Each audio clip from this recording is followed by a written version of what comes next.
जय जगन्नाथ बंधुगण आज आम जानिबा 19 मार्च 2026 गुरुवार दिन द्वादश राशि राशिफल विषय। एही दैनिक राशिफल चंद्रंको गोचर गणना को नहीं आधारित एवं चंद्रंको गोचर गणना आम जीवन में बहुत प्रभाव पकई थाए। तो आसंतु सर्वप्रथमे जानिबा आजिर तिथि और राशि नक्षत्र विषय। आज होची 19 मार्च 2026 गुरुवार चैत्र कृष्ण पक्ष अमावास्या प्रातः 6:53 गते प्रतिपदा। आज उत्तर भाद्रपद नक्षत्र रात्र 4:05 गते रेवती नक्षत्र।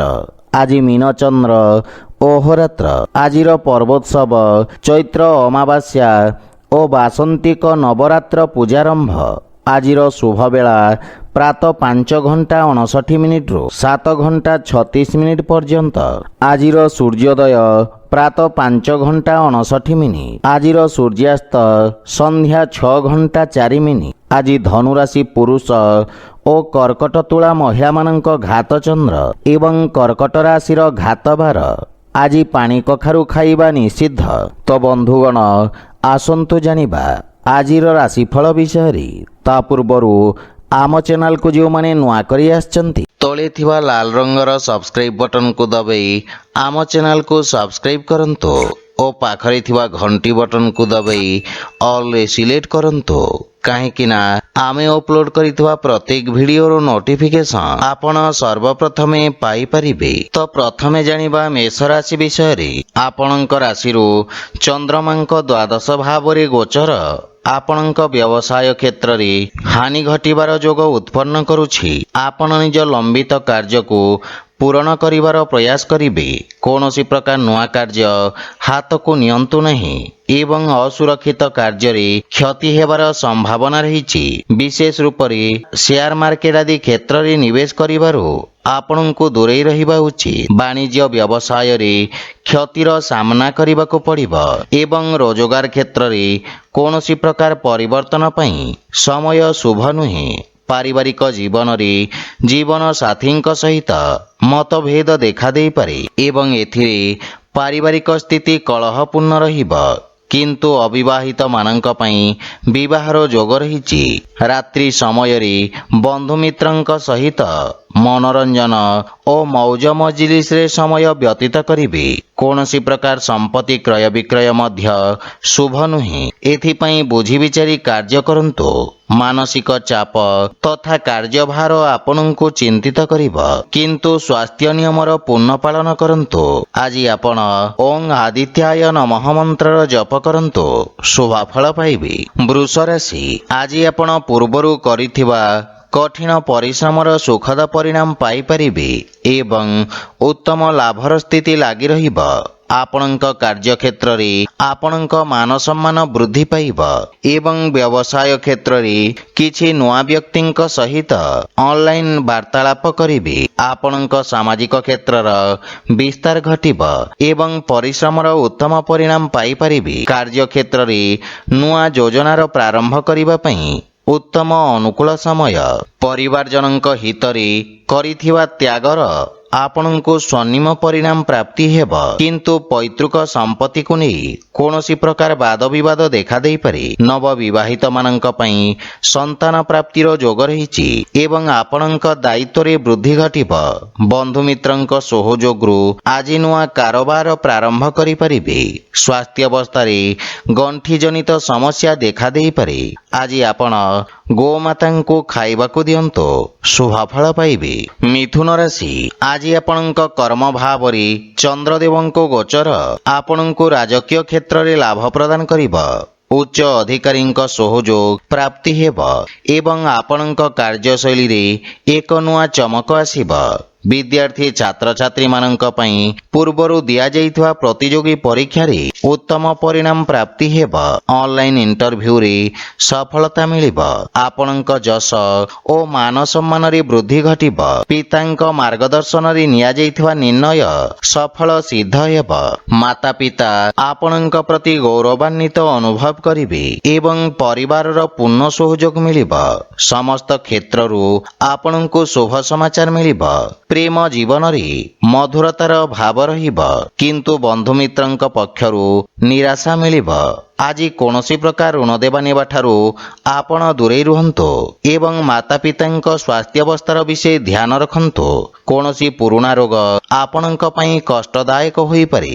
ଆଜି ଆପଣ ସୂର୍ଯ୍ୟଦେବଙ୍କୁ ତିଳ ମିଶ୍ରିତ ଜଳ ଅର୍ପଣ କରନ୍ତୁ, ଶୁଭଫଳ ପାଇବେ। କର୍କଟ ରାଶି, ଆପଣଙ୍କ ନବମ ସ୍ଥାନରେ ଚନ୍ଦ୍ରଦେବଙ୍କ ଗୋଚର ଆପଣଙ୍କୁ ଭାଗ୍ୟଶାଳୀ କରିବ।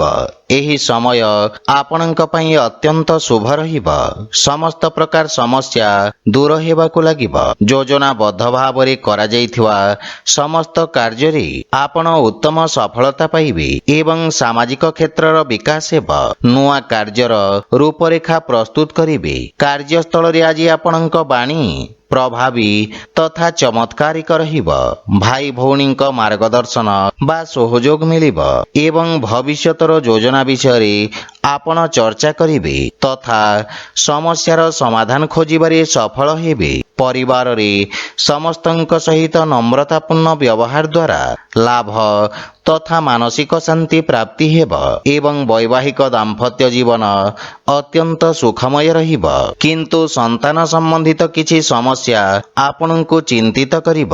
ଆର୍ଥିକ ସ୍ଥିତି ମଧ୍ୟମ ରହିବ, ସେଥିପାଇଁ ବୁଝି ବିଚାରି ନିବେଶ କରିବା ଉଚିତ। ରକ୍ତଚାପ ସମ୍ବନ୍ଧିତ ରୋଗୀଙ୍କୁ ନିଜ ସ୍ୱାସ୍ଥ୍ୟାବସ୍ଥାର ବିଷୟ ଧ୍ୟାନ ରଖିବାର ଆବଶ୍ୟକତା ରହିଛି। ଆଜି ଆପଣ ଅସହାୟ ବ୍ୟକ୍ତିଙ୍କୁ ସାହାଯ୍ୟ କରନ୍ତୁ, ଶୁଭଫଳ ପାଇବେ।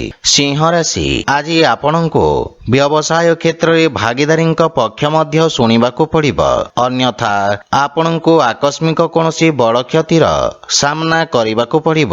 ଆଜି ଆପଣଙ୍କ ପାଇଁ ସେୟାର ମାର୍କେଟ ଆଦିରେ ନିବେଶ କରିବା ପାଇଁ ମିଶ୍ରିତ ଅବସର ମିଳିବ, କିନ୍ତୁ ପାରିବାରିକ କଳହରୁ ଆପଣ ଦୂରେଇ ରୁହନ୍ତୁ ତଥା ଜୀବନସାଥୀଙ୍କ ଭାବନାକୁ ମଧ୍ୟ ଧ୍ୟାନ ରଖନ୍ତୁ। ପ୍ରେମ ଜୀବନରେ ବାଣୀର କଠୋରତା ସମ୍ବନ୍ଧରେ ଫାଟ ସୃଷ୍ଟି ହୋଇପାରେ। ଭାଇଙ୍କ ସହିତ କୌଣସି ପ୍ରକାର ବାଦ ବିବାଦରୁ ଆପଣ ଦୂରେଇ ରୁହନ୍ତୁ। ଆପଣଙ୍କୁ ନିଜ ଭାଷା ତଥା ଭାଷା ଶୈଳୀର ବିଷୟ ଧ୍ୟାନ ରଖିବାର ଆବଶ୍ୟକତା ରହିଛି। ଆପଣଙ୍କ ବ୍ୟବହାରରେ ବୃଦ୍ଧି ଘଟିବ ଏବଂ କିଛି ଖର୍ଚ୍ଚ କରିବା ପୂର୍ବରୁ ଅନ୍ୟ ଉପାୟ ବିଷୟରେ ବିଚାର କରନ୍ତୁ। ଅନାବଶ୍ୟକ ଆର୍ଥିକ ଦେବାନେବାରୁ ସାବଧାନ ରୁହନ୍ତୁ।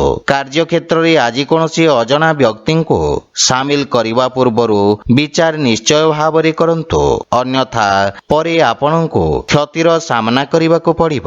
ସ୍ୱାସ୍ଥ୍ୟ ଦୃଷ୍ଟିରୁ ଆପଣ ପୂର୍ଣ୍ଣ ରୂପରେ ସୁସ୍ଥ ଅନୁଭବ କରିବେ। ଆଜି ଆପଣ ସୂର୍ଯ୍ୟଦେବଙ୍କୁ ଜଳ ଅର୍ପଣ କରନ୍ତୁ, ଶୁଭଫଳ ପାଇବେ। କନ୍ୟା ରାଶି, ଚନ୍ଦ୍ରଦେବଙ୍କ ଆପଣଙ୍କ ସପ୍ତମ ଭାବରେ ଗୋଚର ଆପଣଙ୍କ ପାଇଁ ଭାବନାତ୍ମକ ରୂପରେ କଠିନ ସମୟ ହୋଇପାରେ। ସେଥିପାଇଁ ନିଜ ଭାବନାରେ ବିଶେଷ ନିୟନ୍ତ୍ରଣ ରଖନ୍ତୁ। ବାଣିଜ୍ୟ ବ୍ୟବସାୟ କ୍ଷେତ୍ରରେ ତରବରିଆ କୌଣସି ନିର୍ଣ୍ଣୟ ନିଅନ୍ତୁ ନାହିଁ, ଅନ୍ୟଥା କ୍ଷତିର ସାମ୍ନା କରିବାକୁ ପଡ଼ିବ। ରାଜକୀୟ କର୍ମଚାରୀଙ୍କୁ ନିଜ କର୍ତ୍ତବ୍ୟ ଓ ଦାୟିତ୍ୱ ନିର୍ବାହନରେ ସମସ୍ୟାର ସାମ୍ନା କରିବାକୁ ପଡ଼ିପାରେ, କିନ୍ତୁ ଆଜି ଆପଣ ନିଜ ବୁଦ୍ଧିବଳ ଓ ଚାତୁର୍ଯ୍ୟରେ ଶତ୍ରୁଙ୍କୁ ପରାସ୍ତ କରିବେ। ପରିବାରରେ କୌଣସି ସଦସ୍ୟଙ୍କ ସହିତ ମତଭେଦର ସମ୍ଭାବନା ରହିଛି ଏବଂ ଅତ୍ୟଧିକ କ୍ରୋଧ କାରଣରୁ ଆପଣଙ୍କୁ କ୍ଷତିର ସାମ୍ନା କରିବାକୁ ପଡ଼ିବ। ପାରିବାରିକ ବାତାବରଣ ସୁଖ ଶାନ୍ତିକୁ ବଜାୟ ରଖିବାର ପ୍ରୟାସ କରନ୍ତୁ ଏବଂ ମାନସିକ ଚିନ୍ତାର ମଧ୍ୟ ସାମ୍ନା କରିବାକୁ ପଡ଼ିପାରେ। ପ୍ରେମ ଜୀବନରେ ଆପଣ ଆନନ୍ଦଦାୟକ ମୁହୂର୍ତ୍ତ ବ୍ୟତୀତ କରିବେ ଏବଂ ଆର୍ଥିକ ସ୍ଥିତି ମଧ୍ୟମ ରହିବ। ଲାଭ ପାଇବା ପାଇଁ ଆପଣଙ୍କୁ କଠିନ ପରିଶ୍ରମ କରିବାକୁ ପଡ଼ିବ। ପୂର୍ବରୁ ଚାଲି ଆସୁଥିବା ସ୍ୱାସ୍ଥ୍ୟ ସମସ୍ୟାରୁ ମୁକ୍ତି ମିଳିବ। ଆଜି ଆପଣ ଭଗବାନ ଗଣେଶଙ୍କୁ ଧୂପ ଅର୍ପଣ କରନ୍ତୁ, ଶୁଭଫଳ ପାଇବେ। ତୁଳା ରାଶି, ଆଜି ଆପଣ କାର୍ଯ୍ୟକ୍ଷେତ୍ରରେ ସମସ୍ତ ବାଧା ଓ ସମସ୍ୟାକୁ ଦୂର କରି ଆଗକୁ ବଢ଼ିବେ। ଆପଣ ନିଜ ବ୍ୟବସାୟିକ କାର୍ଯ୍ୟଶୈଳୀରେ ନିଜର ସମସ୍ତ କର୍ତ୍ତବ୍ୟକୁ ସଫଳତାପୂର୍ବକ ନିର୍ବାହନ କରିବେ। ଉଚ୍ଚ ଶିକ୍ଷା ହେତୁ କୌଣସି ଅତ୍ୟାଧୁନିକ ସଂସ୍ଥାନରେ ଆବେଦନ କରିବା ପାଇଁ ସମୟ ଅନୁକୂଳ ରହିଛି। କୌଣସି କାର୍ଯ୍ୟ ବା ଯୋଜନା ପୂରଣ ନ ହେବା ପର୍ଯ୍ୟନ୍ତ ସାର୍ବଜନିକ କରନ୍ତୁ ନାହିଁ। ସନ୍ତାନ ପକ୍ଷରୁ ସୁଖଦ ଅନୁଭୂତି ପ୍ରାପ୍ତ କରିବେ ଏବଂ ଜୀବନସାଥୀଙ୍କ ସହିତ ସମ୍ପର୍କରେ ପ୍ରଗାଢ଼ତା ଆସିବ। ପାରିବାରିକ ବାତାବରଣ ଉତ୍ତମ ଅନୁକୂଳ ରହିବ ତଥା ଆପଣ ନିଜ ଆର୍ଥିକ ମାମଲା ଓ ଭବିଷ୍ୟତକୁ ନେଇ ଚିନ୍ତିତ ରହିବେ। ଭାଇ ଭଉଣୀଙ୍କ ପକ୍ଷରୁ ପୂର୍ଣ୍ଣ ସହଯୋଗ ମିଳିବ। ପ୍ରେମ ଜୀବନ ପାଇଁ ସମୟ ଉତ୍ତମ ଅନୁକୂଳ ରହିଛି। ଆର୍ଥିକ ସ୍ଥିତି କ୍ଷେତ୍ରରେ ସୁଧାର ଆସିବ ଏବଂ ଛୋଟିଆ ଋଣଭାରରୁ ମୁକ୍ତି ପାଇପାରିବେ। ମାନସିକ ଚିନ୍ତା କାରଣରୁ ଶାରୀରିକ ଅସୁସ୍ଥତା ଓ ଦୁର୍ବଳତା ଅନୁଭବ କରିବେ। ଆଜି ଆପଣ ଗୋମାତାଙ୍କୁ ଖାଇବାକୁ ଦିଅନ୍ତୁ, ଶୁଭ ଫଳ ପାଇବେ। ବିଛା ରାଶି, ଆପଣଙ୍କ ପଞ୍ଚମ ଭାବରେ ଚନ୍ଦ୍ରଦେବଙ୍କ ଗୋଚର ଶିକ୍ଷା କ୍ଷେତ୍ରରେ ଯୋଡ଼ି ହୋଇଥିବା ବ୍ୟକ୍ତିଙ୍କ ପାଇଁ ବିଶେଷ ଲାଭପ୍ରଦ ରହିବ।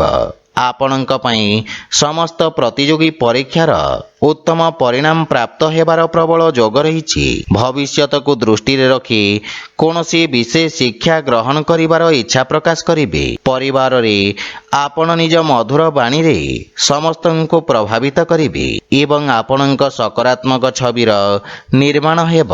ବନ୍ଧୁମିତ୍ର ତଥା ସମ୍ପର୍କୀୟଙ୍କ ସହିତ ଉତ୍ତମ ସମ୍ପର୍କର ଲାଭ ପରିଣାମ ପାଇବେ। ଜୀବନ ସାଥୀଙ୍କ ସହଯୋଗରୁ ଆପଣଙ୍କ ସମସ୍ତ କାର୍ଯ୍ୟ ସଫଳତାପୂର୍ବକ ସମାପ୍ତ ହେବ। ପରିବାର ସଦସ୍ୟଙ୍କ ସହିତ କୌଣସି ପ୍ରକାର ଛୋଟ ଯାତ୍ରା କରିବାର ଯୋଗ ରହିଛି। ଆଜି ଆପଣଙ୍କ ଅନାବଶ୍ୟକ ଖର୍ଚ୍ଚ କାରଣରୁ ଆର୍ଥିକ ସନ୍ତୁଳନ ଖରାପ ହେବାର ସମ୍ଭାବନା ରହିଛି। ପରିବାରରେ କୌଣସି ସଦସ୍ୟଙ୍କ ସ୍ୱାସ୍ଥ୍ୟାବସ୍ଥାକୁ ନେଇ ଆପଣ ଚିନ୍ତିତ ରହିବେ। ସେଥିପାଇଁ ସ୍ୱାସ୍ଥ୍ୟାବସ୍ଥାର ବିଷୟ ଧ୍ୟାନ ରଖନ୍ତୁ ଏବଂ ସ୍ୱାସ୍ଥ୍ୟ ନିୟମର ପୂର୍ଣ୍ଣ ପାଳନ କରନ୍ତୁ। ଆଜି ଆପଣ ଗୋମାତାଙ୍କୁ ଖାଇବାକୁ ଦିଅନ୍ତୁ, ଶୁଭ ଫଳ ପାଇବେ। ଧନୁରାଶି, ଆଜି ଆପଣଙ୍କ ବାଣିଜ୍ୟ ବ୍ୟବସାୟରେ ସାମାନ୍ୟ ଉଚ୍ଚ ନିଚର ସ୍ଥିତି ଦେଖାଦେବ। ଲାଭ ପାଇବା ପାଇଁ ଆଉ କିଛି ସମୟ ଲାଗିବ ଏବଂ ଏଥିପାଇଁ ଆପଣ ସାମାନ୍ୟ ଚିନ୍ତିତ ରହିବେ। ବ୍ୟବସାୟର ବିସ୍ତାର କରିବା ପାଇଁ ଆପଣ ବିଶେଷଜ୍ଞଙ୍କ ପରାମର୍ଶ ନେବେ। ଯେକୌଣସି କାର୍ଯ୍ୟ କରିବା ପୂର୍ବରୁ ବୁଝି ବିଚାରି ରିସ୍କ ନିଅନ୍ତୁ, କାହିଁକି ନା କେତେଥର ପୂରଣ ହେଉଥିବା କାର୍ଯ୍ୟରେ ମଧ୍ୟ ଅବରୋଧର ସାମ୍ନା କରିବାକୁ ପଡ଼ିବ। ଆପଣଙ୍କ ପାରିବାରିକ ସୁଖରେ କ୍ଷତି ହେବାର ଯୋଗ ରହିଛି ତଥା କିଛି ଗୃହ ଉପକରଣ ଖରାପ ହେବା କାରଣରୁ ଘରର ସୁଖ ସୁବିଧାରେ ବ୍ୟବଧାନ ଉତ୍ପନ୍ନ ହୋଇପାରେ। କୌଣସି ନିଜ ଲୋକଙ୍କ କାର୍ଯ୍ୟକୁ ନେଇ ଆପଣଙ୍କୁ କିଛି ସମସ୍ୟାର ସାମ୍ନା କରିବାକୁ ପଡ଼ିବ।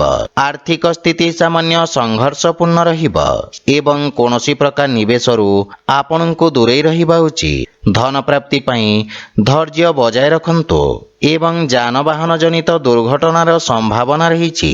ସେଥିପାଇଁ ଯାନବାହନ ଚଳାଚଳକୁ ନେଇ ବିଶେଷ ସାବଧାନ ରୁହନ୍ତୁ। ଆଜି ଆପଣ ଅସହାୟଙ୍କୁ ସାହାଯ୍ୟ କରନ୍ତୁ, ଶୁଭ ଫଳ ପାଇବେ। ମକର ରାଶି, ଆପଣଙ୍କ ରାଶିର ତୃତୀୟ ଭାବରେ ଚନ୍ଦ୍ରଦେବଙ୍କ ଗୋଚର ଆପଣଙ୍କୁ ଲାଭାନ୍ୱିତ କରିବ। ଆପଣଙ୍କ ପରାକ୍ରମରେ ବୃଦ୍ଧି ଘଟିବ ତଥା ଆପଣଙ୍କ ବାଣୀ ପ୍ରଭାବଶାଳୀ ରହିବ ଏବଂ ଆପଣଙ୍କ ସ୍ୱଭାବରେ ଅତି ଆକ୍ରମକତା କାରଣରୁ ଆପଣଙ୍କ ପ୍ରତିଷ୍ଠାରେ ହାନି ଘଟିବ। ସମାଜ ସେବା କାର୍ଯ୍ୟରେ ଆପଣ ସହଯୋଗ କରିବେ ଏବଂ ଆପଣ ନିଜର ସମସ୍ତ କାର୍ଯ୍ୟକୁ ସଫଳତାପୂର୍ବକ ସମ୍ପନ୍ନ କରିବେ ତଥା ମନରେ ପ୍ରସନ୍ନତାର ଭାବ ରହିବ। ରଚନାତ୍ମକ କାର୍ଯ୍ୟରେ ବ୍ୟସ୍ତତା ରହିବେ। ପୈତୃକ ସମ୍ପତ୍ତି ସମ୍ବନ୍ଧିତ ଯଦି କୌଣସି ବିବାଦ ପୂର୍ବରୁ ଚାଲି ଆସୁଛି, ସେଥିରେ ନିର୍ଣ୍ଣୟ ଆପଣଙ୍କ ହିତରେ ଆସିବ। ବନ୍ଧୁମିତ୍ର ତଥା ସମ୍ପର୍କୀୟଙ୍କ ପୂର୍ଣ୍ଣ ସହଯୋଗ ମିଳିବ ଏବଂ ଆର୍ଥିକ ଉନ୍ନତି ହେବ। କିନ୍ତୁ ପାରିବାରିକ ଖର୍ଚ୍ଚରେ ବୃଦ୍ଧି ଘଟିବାରୁ ମାନସିକ ଚିନ୍ତା ଅନୁଭବ କରିବେ। ସ୍ୱାସ୍ଥ୍ୟାବସ୍ଥାରେ ସୁଧାର ହେବ। ପ୍ରାଣାୟାମ ତଥା ଦୈନିକ ବ୍ୟାୟାମର ଆବଶ୍ୟକତା ରହିଛି। ଆଜି ଆପଣ ବଜରଙ୍ଗ ବାଣ ପାଠ କରନ୍ତୁ, ଶୁଭ ଫଳ ପାଇବେ।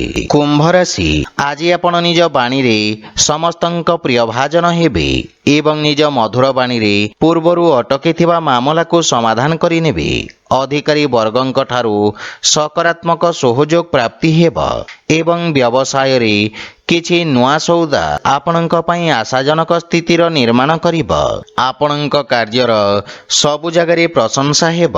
ବିଦ୍ୟାର୍ଥୀ ଛାତ୍ରଛାତ୍ରୀମାନଙ୍କ ପାଇଁ ଉନ୍ନତିର ମାର୍ଗ ପ୍ରଶସ୍ତ ହେବ ଏବଂ ପରିବାରର ପୂର୍ଣ୍ଣ ସହଯୋଗ ଆପଣଙ୍କ ଉପରେ ଲାଗି ରହିବ। ପରିବାରରେ ଆପଣଙ୍କ ପ୍ରଭାବ ଓ ସମ୍ମାନରେ ବୃଦ୍ଧି ଘଟିବ। ପାରିବାରିକ ଜୀବନରେ ମଧୁରତା ଲାଗି ରହିବ। ଜୀବନସାଥୀ ଆପଣଙ୍କ ସମ୍ମାନ କରିବେ ଏବଂ ସମ୍ପର୍କରେ ଘନିଷ୍ଠତା ଆସିବ। ପରସ୍ପରକୁ ଭଲ ଭାବରେ ବୁଝିବାକୁ ଏହା ସ୍ୱର୍ଣ୍ଣିମ ଅବସର।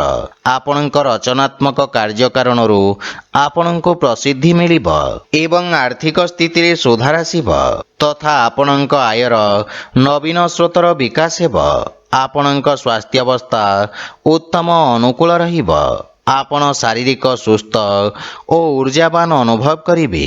ଆଜି ଆପଣ ହନୁମାନ ଚାଳିଶାର ପାଠ କରନ୍ତୁ, ଶୁଭ ଫଳ ପାଇବେ। ମୀନ ରାଶି, ଆଜି ଆପଣଙ୍କ ନିର୍ଭରତା ବୃଦ୍ଧି ପାଇବ। ଆଜି ଆପଣ ପୂର୍ବରୁ ଅଟକି ରହିଥିବା କାର୍ଯ୍ୟଗୁଡ଼ିକୁ ସ୍ୱୟଂ ସମ୍ପୂର୍ଣ୍ଣ କରିବାରେ ସଫଳ ହେବେ। କୌଣସି ମହତ୍ତ୍ୱପୂର୍ଣ୍ଣ ନିଷ୍ପତ୍ତି ଆପଣଙ୍କୁ ନେବାକୁ ପଡ଼ିପାରେ, ସେଥିପାଇଁ ଧୈର୍ଯ୍ୟ ସହିତ କାର୍ଯ୍ୟ କରନ୍ତୁ। ବାଣିଜ୍ୟ ବ୍ୟବସାୟ କ୍ଷେତ୍ରରେ ଲାଭର ସ୍ଥିତି ସାମାନ୍ୟ ରହିବ। ଯଦି ବିସ୍ତାର ଯୋଜନାରେ ବିଚାର କରୁଛନ୍ତି ତାହେଲେ ବିଶେଷଜ୍ଞଙ୍କ ପରାମର୍ଶ ନିଅନ୍ତୁ। ଘର ପରିବାରରେ କାହା ସହିତ ଯୁକ୍ତିତର୍କ ଓ ବାଦବିବାଦ କରିବାରୁ ଆପଣ ଦୂରେଇ ରୁହନ୍ତୁ। ଏଥିରେ ଆପଣ ଅତ୍ୟନ୍ତ ଆହତ ହୋଇପାରନ୍ତି ଏବଂ ସାମ୍ନା ପକ୍ଷକୁ ମଧ୍ୟ ଧକ୍କା ଲାଗିବ। ସେଥିପାଇଁ ବିଶେଷ ଧ୍ୟାନ ରଖନ୍ତୁ, ଅନ୍ୟଥା ପୁରା ଦିନ ଅଯଥା ଚିନ୍ତିତ ବ୍ୟତୀତ କରିବେ। ଆୟର ନବୀନ ସ୍ରୋତର ବିକାଶ ହେବ। ଧନ ସଞ୍ଚୟ କରିବା ପାଇଁ ମଧ୍ୟ ଦିନଟି ଅତ୍ୟନ୍ତ ଶୁଭ ରହିବ। ସ୍ୱାସ୍ଥ୍ୟାବସ୍ଥା ଉତ୍ତମ ଅନୁକୂଳ ରହିଛି ଏବଂ କାର୍ଯ୍ୟବ୍ୟସ୍ତତା କାରଣରୁ କିଛି ଶାରୀରିକ ପୀଡ଼ା ଅନୁଭବ କରିବେ। ଆଜି ଆପଣ ଗୋପାଳ ସହସ୍ରନାମର ପାଠ କରନ୍ତୁ, ଶୁଭ ଫଳ ପାଇବେ। ତ ବନ୍ଧୁଗଣ, ଏହା ଥିଲା ଆଜିର ରାଶିଫଳ ବିଷୟରେ। ଯଦି ଭିଡ଼ିଓଟି ଆପଣମାନଙ୍କୁ ଭଲ ଲାଗିଥାଏ ଲାଇକ୍, ସେୟାର ଓ କମେଣ୍ଟ କରି ଜଣାନ୍ତୁ ଏବଂ ଆମ ଚ୍ୟାନେଲକୁ ସବସ୍କ୍ରାଇବ୍ କରନ୍ତୁ। ଜୟ ଜଗନ୍ନାଥ।